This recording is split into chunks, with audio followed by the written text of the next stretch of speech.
حضرت ابو ہریرہ رضی اللہ تعالیٰ عنہ بیان کرتے ہیں، صحابہ کرام رضوان اللہ علیہم اجمعین نے عرض کیا، اللہ کے رسول آپ نبوت کے منصب سے کب نوازے گئے؟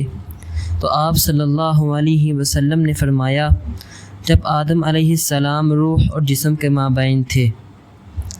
حضرت عائشہ رضی اللہ تعالیٰ عنہ سے روایت ہے کہ رسول اللہ صلی اللہ علیہ وسلم نے فرمایا، کسی مسلمان کے لیے مناسب نہیں کہ وہ کسی مسلمان سے 3 دن سے زائد تک تعلق کرے۔ جب وہ اس سے ملاقات کرے تو 3 مرتبہ اسے سلام کرے۔ ہر مرتبہ وہ اسے سلام کا جواب نہ دے تو یہ سلام کرنے والا اس طرح کے ملاقات کے گناہ سے پاک ہو جاتا ہے۔ حضرت ابن مسعود رضی اللہ تعالیٰ عنہ بیان کرتے ہیں کہ رسول اللہ صلی اللہ علیہ وسلم نے فرمایا، جو شخص قرآن کریم کا 1 حرف پڑھتا ہے تو اسے اس کے بدلے میں 1 نیکی ملتی ہے اور نیکی 10 گنا بڑھ جاتی ہے۔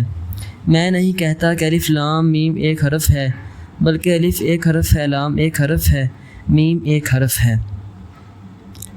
حضرت عبداللہ بن عمر رضی اللہ تعالیٰ عنہ بیان کرتے ہیں کہ رسول اللہ صلی اللہ علیہ وسلم نے فرمایا، حامل و عامل قرآن سے کہا جائے گا، پڑھتا جا اور چڑھتا جا، اور ویسے ترتیل سے پڑھ جیسے تو دنیا میں ترتیل کے ساتھ پڑھا کرتا تھا، اور جہاں آخری آیت پڑھے گا وہیں تیری منزل ہوگی۔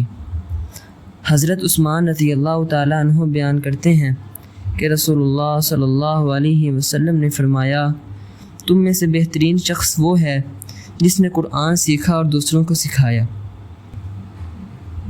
سیدنا معاویہ بن جیدہ رضی اللہ تعالیٰ عنہ سے روایت ہے کہ رسول اللہ صلی اللہ علیہ وسلم نے فرمایا، تم امتوں کے 70 کے عدد کو پورا کرنے والے ہو، ان میں سے تم سب سے آخری اور اللہ تعالیٰ کے ہاں سب سے معزز اور مکرم ہو۔ جنت کے دروازوں کی جانبی لکڑیوں کے مابین 40 برس کی مسافت ہے، لیکن جنت کے دروازے اس قدر وسیع ہونے کے باوجود تمہارے رش کی وجہ سے تنگ پڑ جائیں گے۔ سیدنا ابو ہریرہ رضی اللہ تعالیٰ عنہ بیان کرتے ہیں کہ نبی اکرم صلی اللہ علیہ وسلم نے فرمایا، حکومت کے معاملے میں لوگ قریش کے تابع ہیں، مسلمان مسلم قریشیوں کے تابع ہیں، اور کافر قریشیوں کے۔ نبی اکرم صلی اللہ علیہ وسلم کے سامنے ایک شخص کا ذکر آیا کہ وہ صبح تک پرا سوتا رہا اور فرض نماز کے لیے بھی نہیں اٹھا۔ اس پر آپ صلی اللہ علیہ وسلم نے فرمایا کہ شیطان نے اس کے کان میں پیشاب کر دیا۔ رسول اللہ صلی اللہ علیہ وسلم نے فرمایا کہ شیطان آدمی کے سر کے پیچھے رات میں سوتے وقت 3 گرہیں لگا دیتا ہے، اور ہر گرہ پر یہ افسوں پھونک دیتا ہے کہ سو جا بھی، رات بہت باقی ہے۔